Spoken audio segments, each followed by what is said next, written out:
续关心，为着要打造多元性别平等、友善的工作环境，台北市政府已经连续4档拢有推动工会场性别平等认证。今年申请的企业比英国加5成。劳动局就表示讲，透过这款认证，会当提升公司的竞争力，安尼公司就会找到更加侪优秀的人才。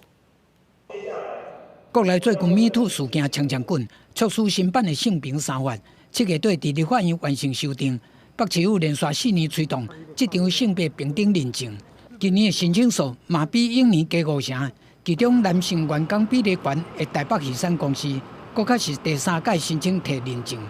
并积极聘用成千女性员工，要推动这场性平。女性员工的禁用禁用这一块，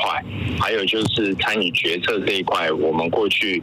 劳动局提醒是指标这个比较落后，那所以我们今年就针对这一个部分，我们有做一个补强。北市府是目前全亚洲头一个，也是全台唯一吹杀这场性平认证的县市政府，总共有8大指标31项基准，包括推动性别平等相关机制，促进新主台有性别平等。促进性平平等教育训练、优先怀孕生育、职场安全性别优先措施等8个指标。劳动局讲，在高龄无爱生囝的时机之下，企业欠工真严重。透过这款的认证，会当提升公司竞争力，嘛会当找到更加多优秀人才。这都是参考了这个联合国跟欧盟的一些国际组织所制定出来的。企业有这样的一个认证之后，他也可以去检视一下他们公司、他们企业在这一块所做的这个过去的作为，是否是符合现在所谓的性别意识的这样的一个趋势。